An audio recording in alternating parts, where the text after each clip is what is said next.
Okay, good evening, everybody. I'm Gwen McCausland. I'm the director here at the South Dakota State Agricultural Heritage Museum. First off, I would like to acknowledge that this land that South Dakota State University occupies across South Dakota is the ancestral, traditional, and contemporary lands of the Ochete Shakoween, meaning Seven Council Fires, which is the proper name for the people referred to as Sioux. We acknowledge that before these sites were named South Dakota State University, they were home by people of American Indian nations indigenous to this region.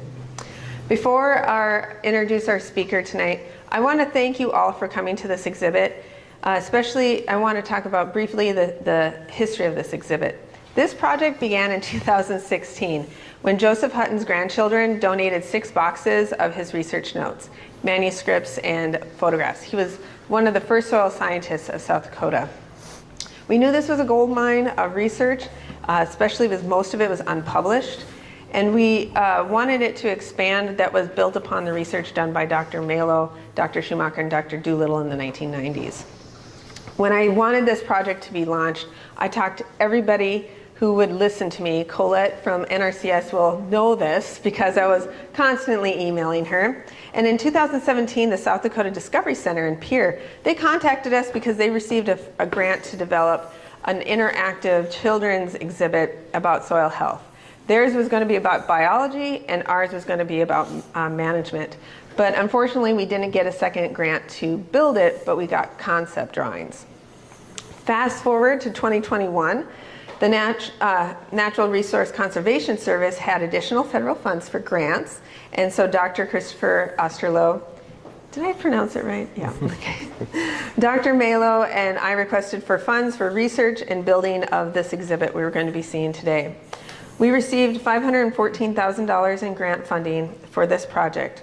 I hope this is just the beginning. I really believe that this exhibit will be a flagship to really set us apart from other agricultural museums and something really worth investing in. I want people to see us more than a tractor museum, but a place where we can inspire passion for the diverse history, culture, and science of agriculture in South Dakota. So without further ado, I am pleased to introduce our speaker tonight, Eli Halvorson. Eli earned his undergraduate degree in natural resource management with a minor in soil science from the University of Wisconsin-Stevens Point. He then came to South Dakota State University to earn his master's degree in plant science. During this time at SDSU, Eli worked under his advisor, Dr. Christopher Osterloh, on his thesis titled Long-Term Agricultural Impacts on Soil Loss and Carbon Dynamics in Eastern South Dakota.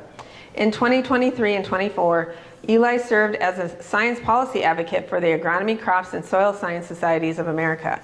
In this position, he traveled to Washington, D.C. for congressional days and spoke with elected lawmakers to advocate for agronomic research funding for multiple projects, including the Farm Bill. Currently, Eli works as the agricultural field specialist at San County Foundation, where he assists with agriculture and soil science-related field work and data collection, provides technical assistance to landowners, and manages data and modeling scenarios for agricultural practices. This evening, Eli will be discussing his work, how it relates to our newest exhibit, and how it builds off the research done by previous SDSU scientists. Please join me in welcoming Eli Halvorson.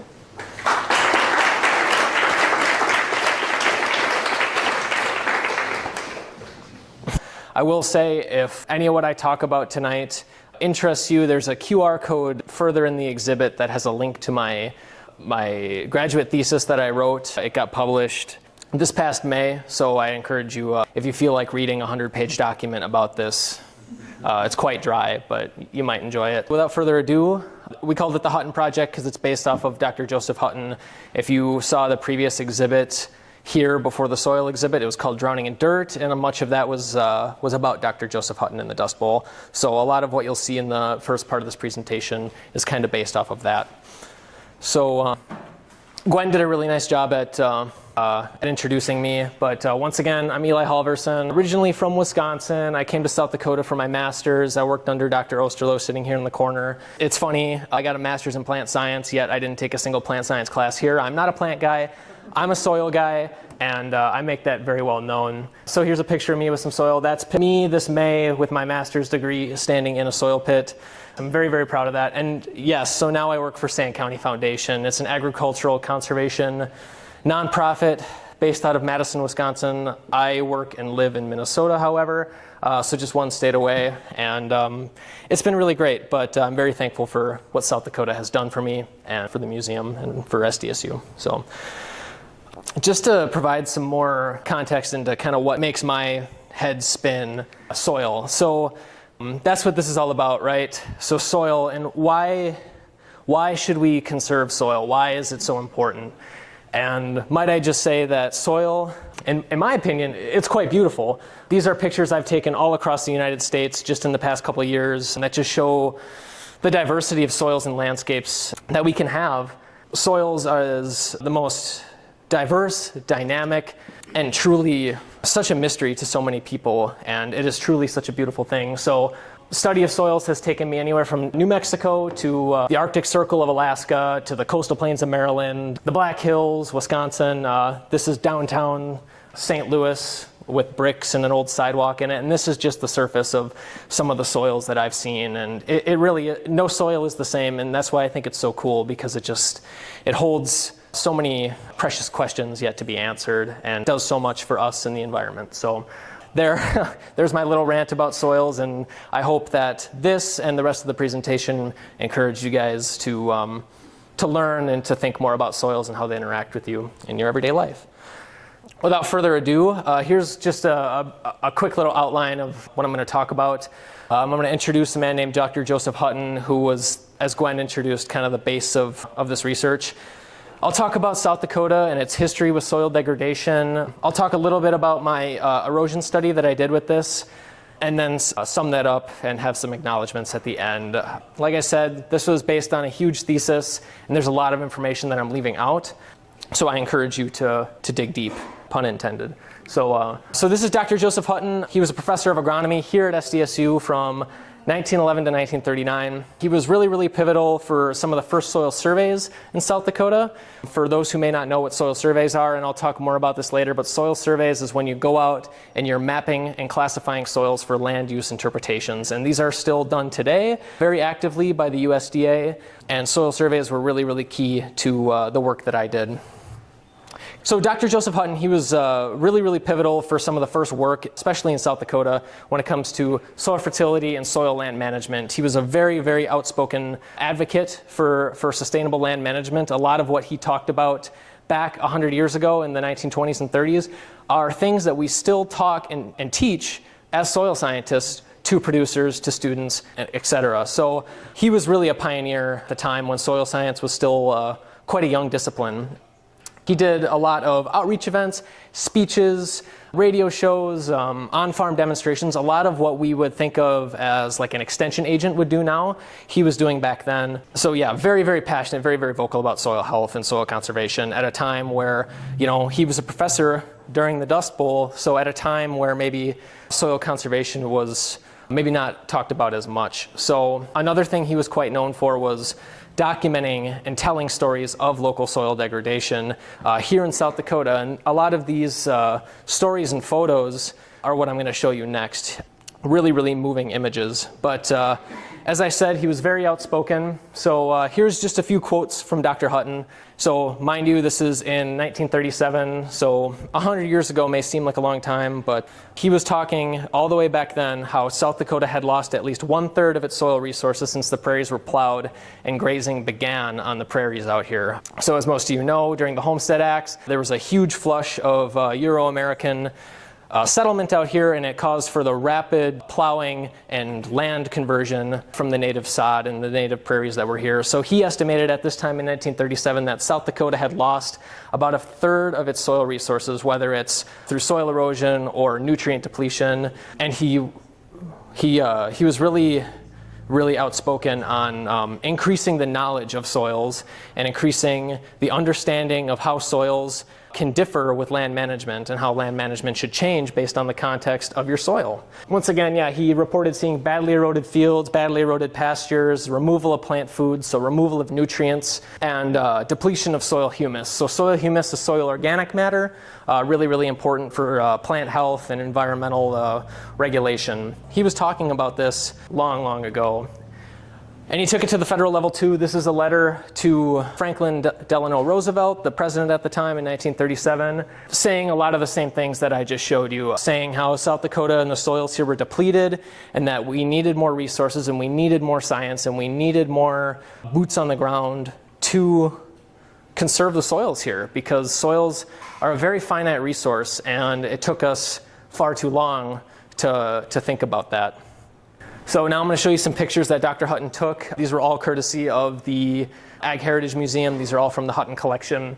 Here we have a choked out farm just covered in eroded particles, dust and sand that had been blown in the 1930s. I believe, yep, 1935. I believe most of these pictures were taken in 1935. So truly devastating from a socioeconomic perspective. These are some photos I really, really love. Well, yeah, I hate to see them, but they do prove a really significant point. So this is a horribly eroded field in Beadle County, so just like 2 counties over where some of my research was done. And this shows a field that had been eroded so bad the topsoil had been completely stripped. And these marks here in the soil right here are marks from a plow. So back then they would use old moldboard plows. They would dig deep in the soil and churn it up.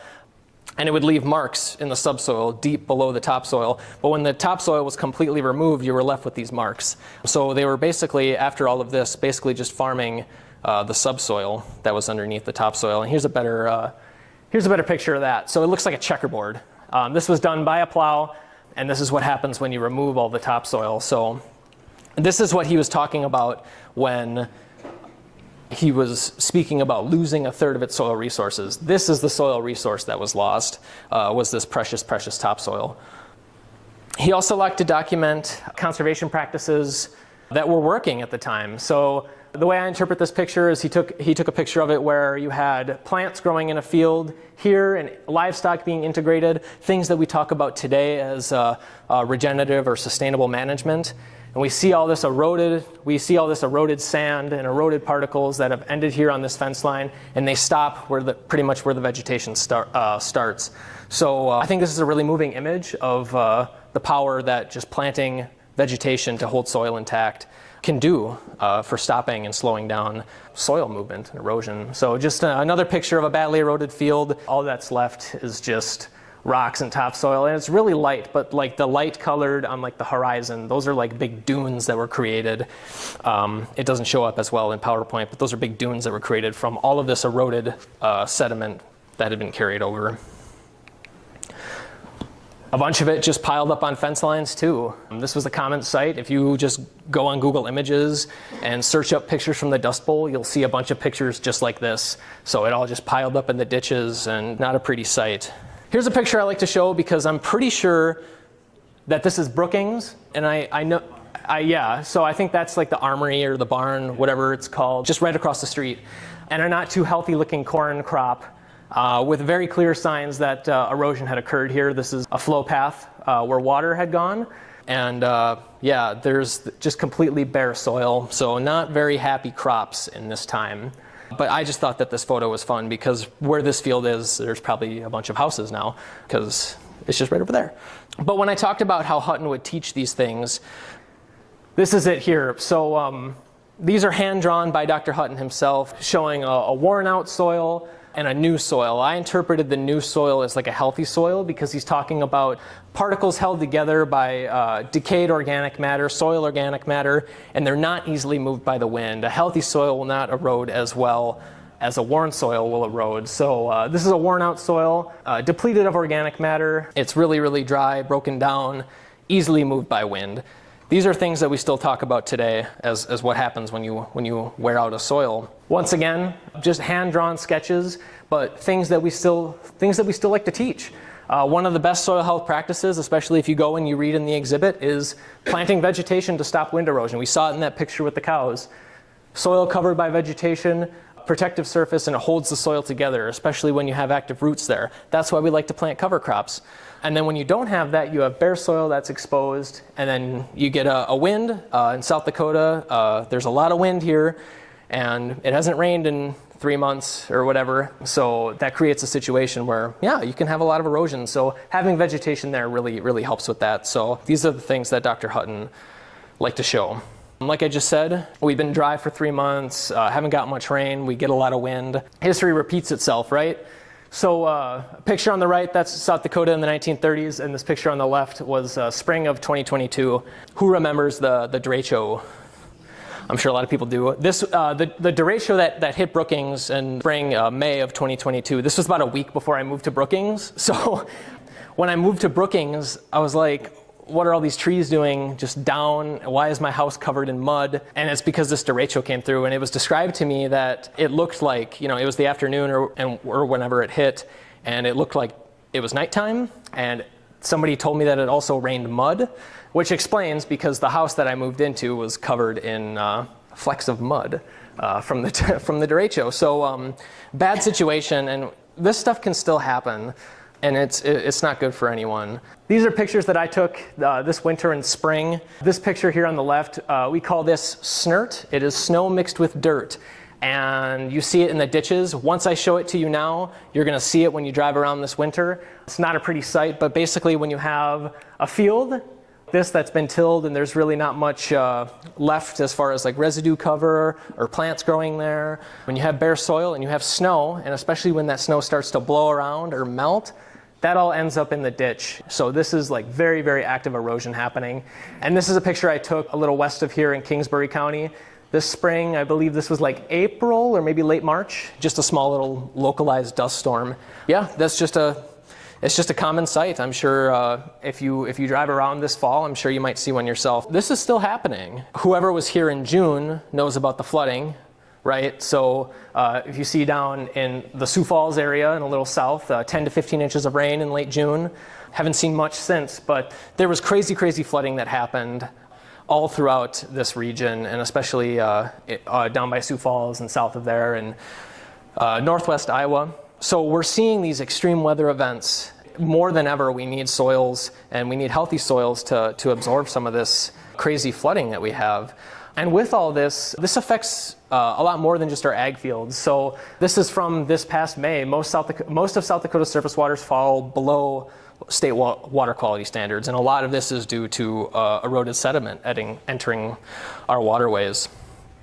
So soil erosion, it's a huge threat to not only our crop yields and also to carbon sequestration. If we want to talk about solutions to climate change, a huge solution to stopping or preventing some of these crazy things that are happening because of climate change, the solutions are in the soil. Soils can sequester so much CO2 from the atmosphere. However, we have to take care of them in order for them to do that. So in the Midwest, this study had estimated that in the past 150 years of farming, the Midwest alone has lost 57 billion, with a B, metric tons of topsoil. And with that topsoil, you lose carbon and a lot more than that. So soil erosion is very detrimental to South Dakota, and it still affects us. So it's a severe threat to fertility, ecosystem services.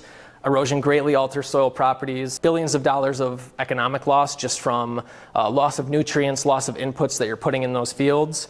And as I just showed you, South Dakota has a long history of soil degradation, dating back 150 years. These soils have seen a lot. And in particular, South Dakota soils are highly erosive for some factors that I'll explain, but we have a lot of wind. Soils can dry out really easily, and that just creates a situation where you can have a lot of erosion. Erosion in the Midwest, especially in agricultural lands, often exceed what we think of as the rate at which soil forms. So soil forms very slow. It forms on a geologic timescale. It takes thousands and thousands of years to form an inch of topsoil.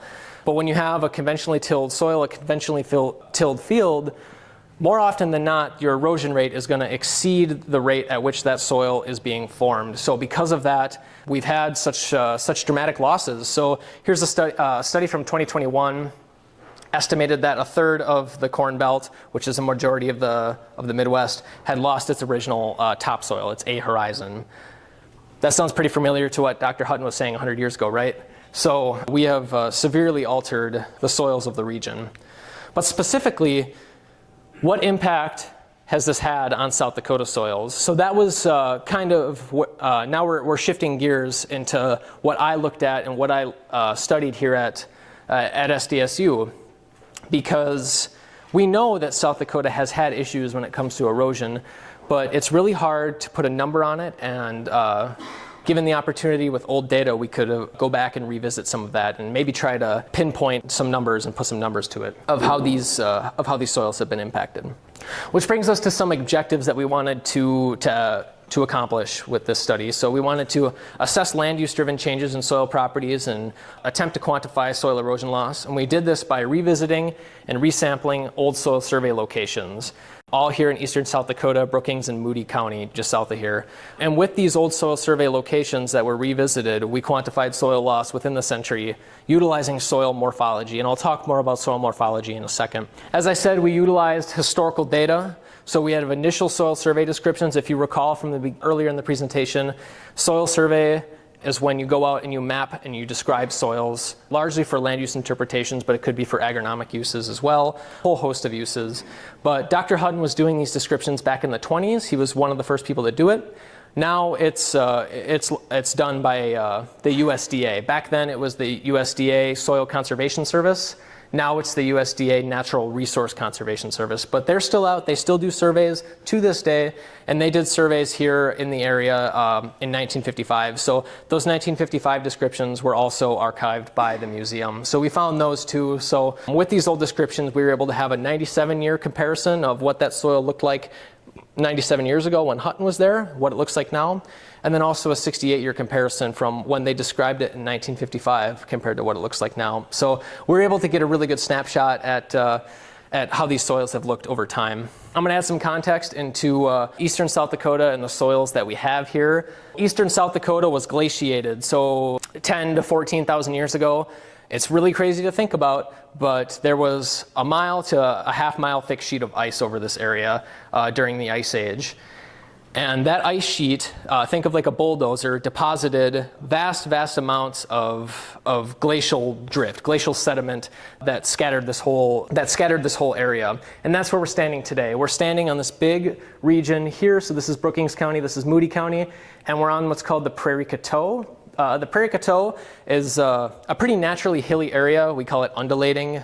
And the reason it's so hilly is because during the last glaciation, the glacier lobe split here. One went this way to form the James River Valley, and then the other went this way to form the lobe that went into Iowa. What happened was this got scooped out really flat. If you drive over into Beetle County, it's flat as a pancake. But if you get up here onto the Coteau, a lot of lakes, a lot of rivers, and it's quite hilly. And a lot of that is due to when the glacier retreated, all those waters came and reworked everything. So that was a really fancy way of saying that we have hilly soils here, and a lot of these soils are very silty. So when you have silty soils, those are naturally quite erosive. They feel like flour. Just keep that in the back of your mind. When I said that South Dakota soils are erosive, that's what I'm talking about, is right here we have very silty soils, and it's a hilly topography. It's quite undulating. So we revisited those sites utilizing their legal descriptions and their field notes. We used this fancy schmancy truck-mounted hydraulic probe that takes full intact cores of the soil at that site. We sampled representative sequences there, and we took 11 cores per site to get a good number and a good average of the structure and the morphology of the soils there. So we sampled 13 fields. 8 of those represented the 1926 sites, and 5 of them represented the 1955 sites, a total of 142 soil cores that were taken and extracted. Talking about soil cores, this is what I'm talking about. So the hydraulic probe reaches into the ground and extracts a big tube of soil, and it goes into these big PVC pipes. They get put into cold storage until we want to describe them. And when we break open those cores, this is what it looks like. So that's a South Dakota soil right there. And then we go through and we describe the structure and the morphology and make some interpretations of that soil. So I'll talk more about what we do as soil scientists when we look at a soil and do a soil description. So this is the HUDEC. This is the state soil of South Dakota. That's a fun fact for you to know. Every state has a state soil. For South Dakota, that is the Hutton. You'll usually find them a little west of here. So this is the Hutton soil, and I have these bars here. This bar here, this is the topsoil. As soil scientists, we call that the A horizon. A is topsoil. And then this is the B horizon. This is subsoil.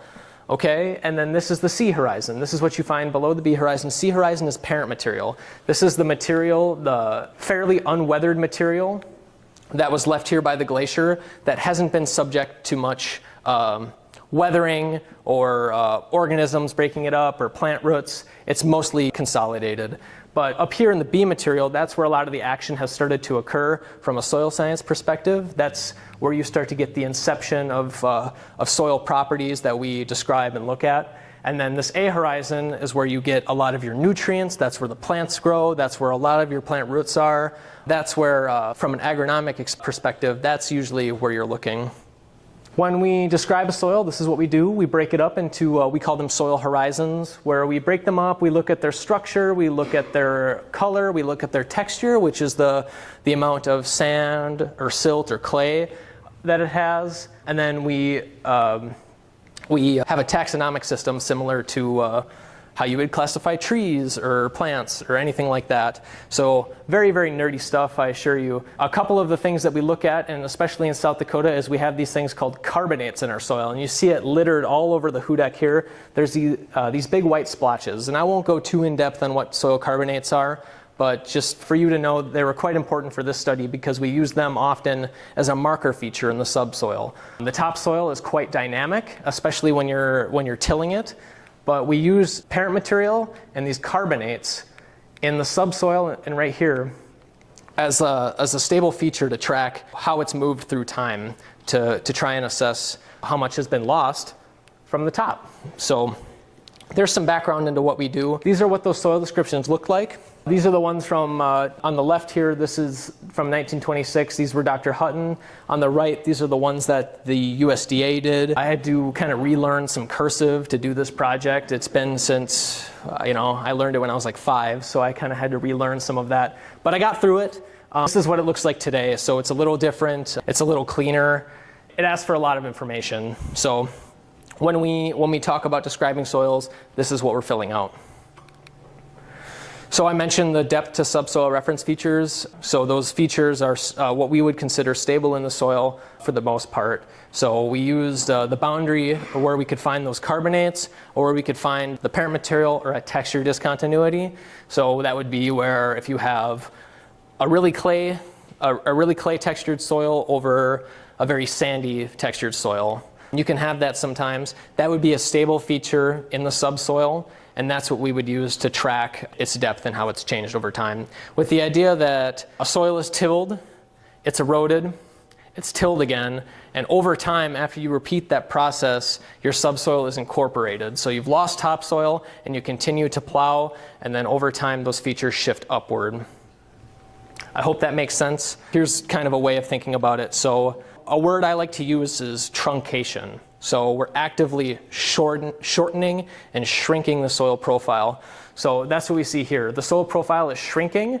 The topsoil stays roughly the same depth because you're plowing it every year and it homogenizes it. However, over time, your C, so your parent material, shifts upward and upward and upward. And that's what I'm talking about. So going into some of the actual numbers that we saw in this project, in the 1926 sites, the average depth of parent material was 142 centimeters. When I revisited those sites in 2023, the average depth was 101.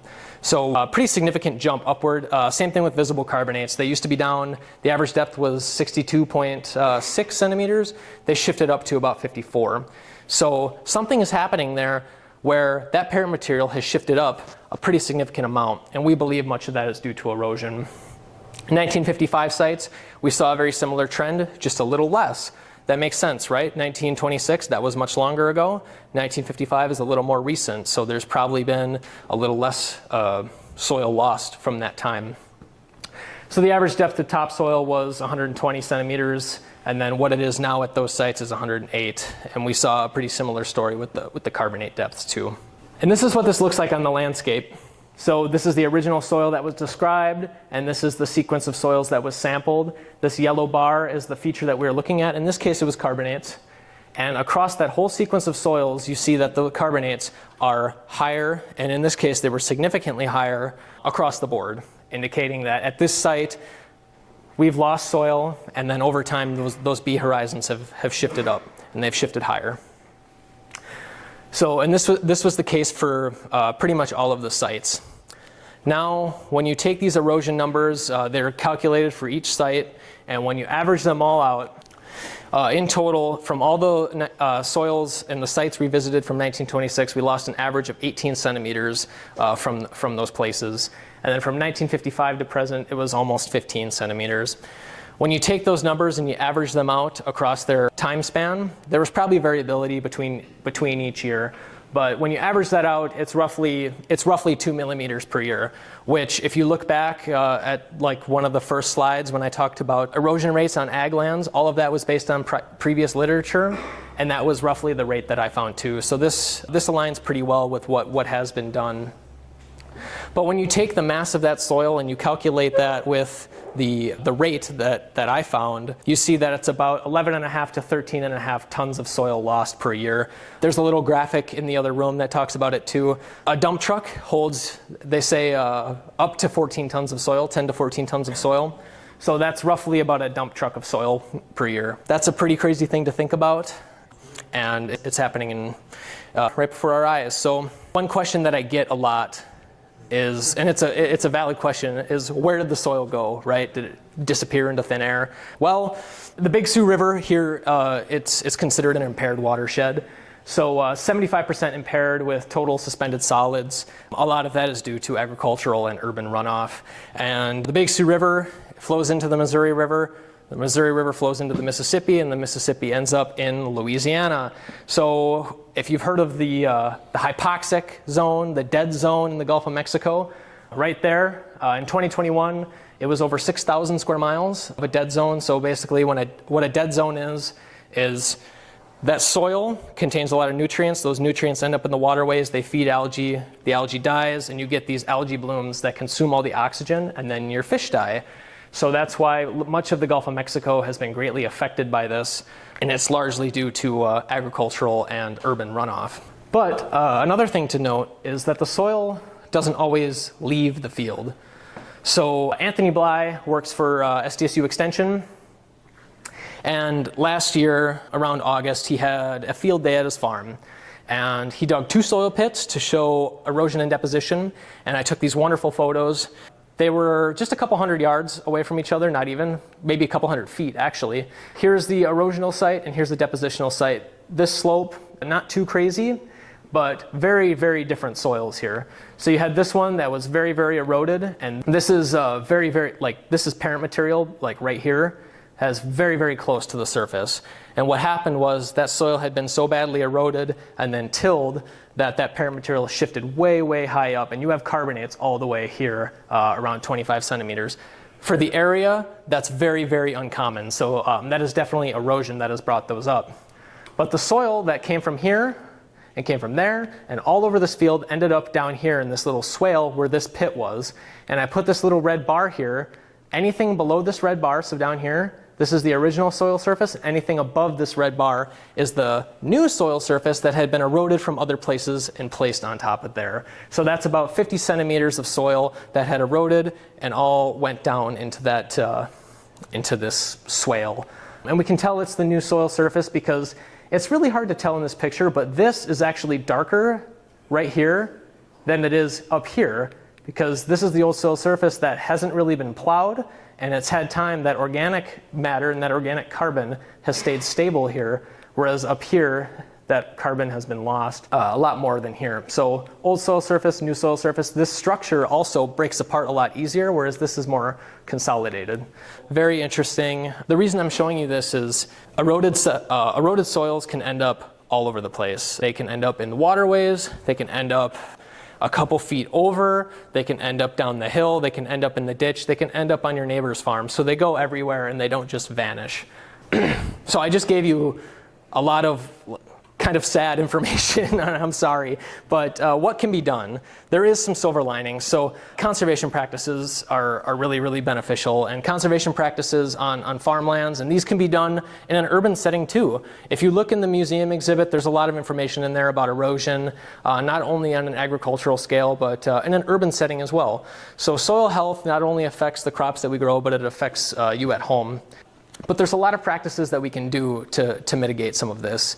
Erosion rates, there's a lot of research pointing this way across the Midwest, across the United States, that erosion rates have been steadily decreasing over the past few decades across the Midwest and across South Dakota. And a lot of this is due to conservation practice adoption. You could read about some of this in there, but a large part of that is minimizing disturbance. So that's changing up your tillage, switching from what we would think of as a conventional tillage system to reduced, or in some cases, no tillage. So these bars here, I got this from an extension publication that was published, I believe earlier this year. The amount of South Dakota acres that are doing no-till, so that's not tilling your soil at all and planting directly in every year, the amount of acres that are utilizing no-till has been steadily increasing for a couple decades, and now we're approaching almost 55% of South Dakota's acres are now doing no-till. That's a really, really great thing. Reduced till, same thing. Those acres are increasing, and conventional tillage is decreasing. So that's what we really like to see. Increasing ground cover, so keeping residue on the soil, keeping it covered, and then planting cover crops in between cropping cycles to keep living roots in place. That's also really important. Cover crops is another thing that's starting to increase, especially in eastern South Dakota, increased by greater than 2% over the past few years. That's something we really, really like to see. And then on more of a land management, on a bigger land management scale, we can plant grass buffers in fields, we can terrace fields, we can do like contour farming if you're farming in a place that has really high slopes. There's a lot you can do to slow down erosion, and we're seeing this all across the US. Every day there's more farmers that are doing these, and in an urban setting, every day we're doing more to divert some of the polluted waters that are entering waterways. So it's not all doom and gloom, I promise you. But in short, after all of the stuff I showed you from the 1930s and from Dr. Hutton and some of the research that I did, like I said, I barely scratched the surface of my research. I encourage you to go in, look at some of the information in there. You can scan and get a copy of my thesis if you want, or if you want to talk to me after this, I'd happily do that. But in short, soils in the area have undergone severe losses. This is a really finite resource, and it needs to be conserved, it needs to be taken care of. So a century of agricultural production has accelerated topsoil loss, and it's truncated and it's shortened our soil profiles. It has a lot of impacts on the economy of the region, the productivity of our soils, the local ecology, and it has impacts on soil mapping and land use interpretations as well. There's a summarization of some of the numbers that I found. Thank you. I kind of threw a lot at you, and I'm sorry if some of it was a little complicated, but I would happily discuss it more. My email's there if you have any questions. There's a whole list of acknowledgments. I want to thank the NRCS for funding this, the Ag Heritage Museum, Dr. Osterloh, all my friends and family that have helped me with this. It means a lot, and it means a lot that you guys are here too. I'm glad you're here and excited to learn about soils, because I love them and you should love them too.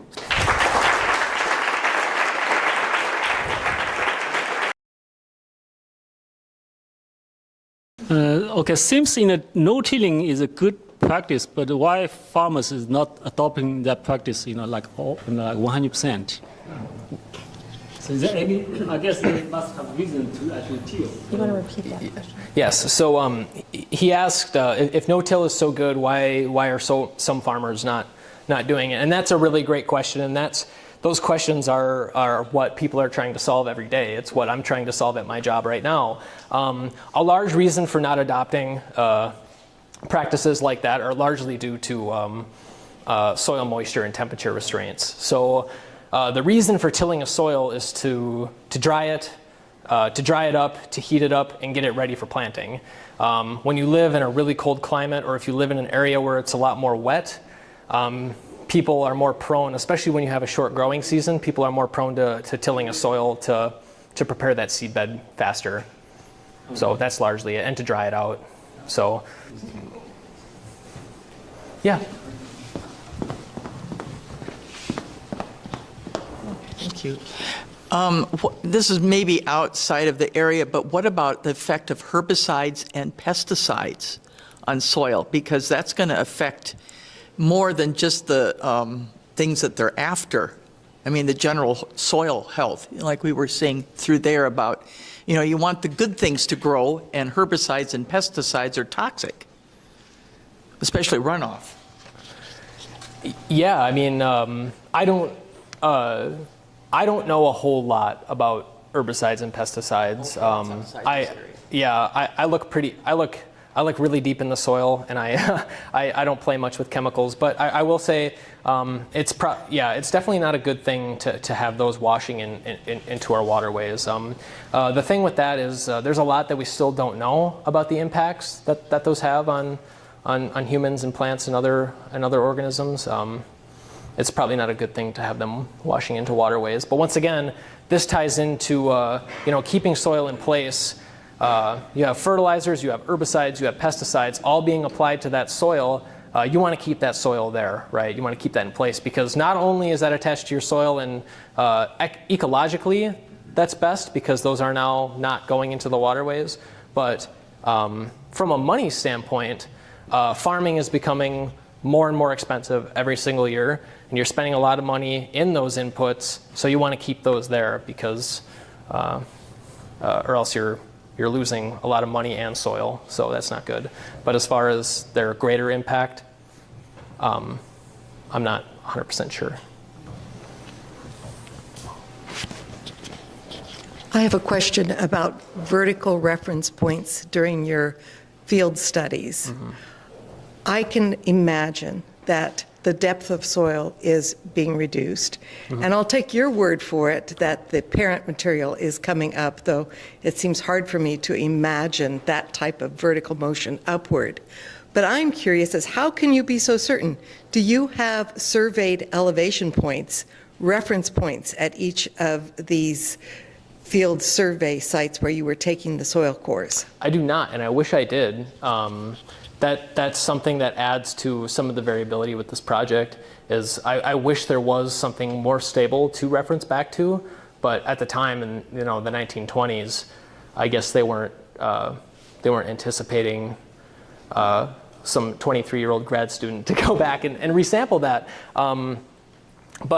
So the answer to that is no, I do not have that. So we wanted to just focus on what was in the soil right there and get as close as we can.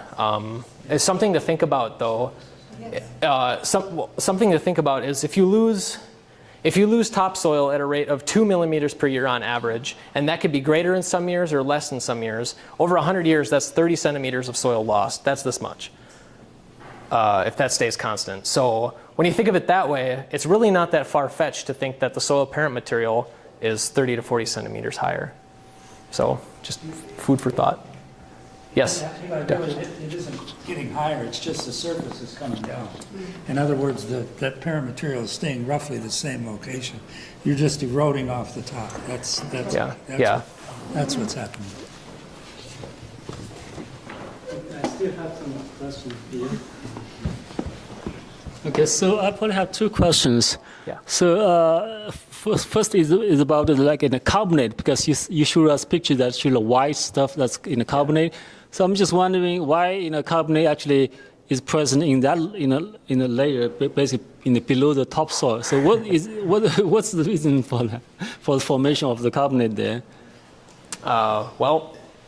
I don't know whether there's a study on that. Of course, if there's no study, you don't have to answer my question. Yes, there's a lot of information about carbonate formation, and it's quite complex. But I'll try to make it as simple as I can.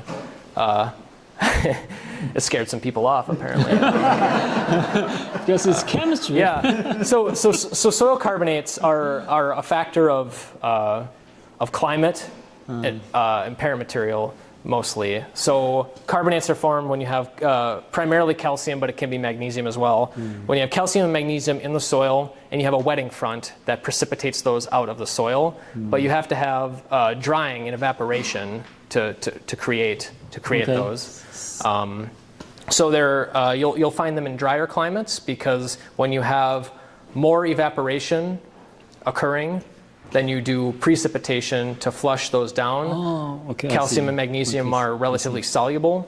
So as you go, we're pretty much right on the carbonate boundary. As you go into more humid areas, Wisconsin, further into Minnesota, those carbonates get leached down because there's a lot more precipitation. They get leached down a lot deeper. Yeah. But think of South Dakota as kind of a ramp when it comes to how much moisture we get. We're a little more humid here. But as you go and shift further west, those carbonates go higher and higher up because the depth of wetting is higher and higher up because you just have continuous evaporation occurring because you're drier. So those don't get flushed down. So I hope that answers. That makes a lot of sense, yes. So my second question is, so basically you talk about different ways to prevent soil erosion. Yeah. Like a cover crop basically is a good option. And so I'm from the chemistry department. I'm working on actually biomass valorization. Basically, we convert like a crop residue into something we call like a bio-crude. It's kind of like in a crude oil. We actually convert biomass into bio-crude. So we can eventually, if we want, we can convert that into gasoline, or in a diesel. Yeah. But one application I'm thinking is, basically that's kind of organic matter, and we found that that organic matter does not degrade in soil. We're actually now carrying out degradation of that material in soil to confirm our hypothesis. So I'm thinking, okay, basically, we collect crop residue from farmland and then convert that into this organic matter. I'm thinking, okay, can we actually return that back to soil, back to the field, to either use it like in a soil coverage, like use it as a mulch, And it's a liquid? No, it's actually solid. Oh. Yeah, could be in like powder form. It can be formed into different shape. Could be in like just really fine powder, or could be like formed into like into mulch. Yeah. So basically that's kind of something new. I mean, I think probably I feel in our group is only one exploring this this kind of idea. Yeah. So basically. So of course we can actually mix with soil to increase the soil organic matter, to increase the water holding power, and also if we leave this on a surface, particularly when we make it into like bigger size, it can actually serve as like a mulch, to prevent moisture loss, and also can prevent soil erosion. So yeah, just something to share with you. To maybe you can have some comment on that, to see whether, because that's the kind of idea. It's kind of tough to sell. We actually proposed to USDA last year. We didn't get funded, so we probably will continue to work on that. Well, I hope you get funding for that. It sounds really, really interesting. Any opportunity to add organic matter to the soil is good for the soil system. So.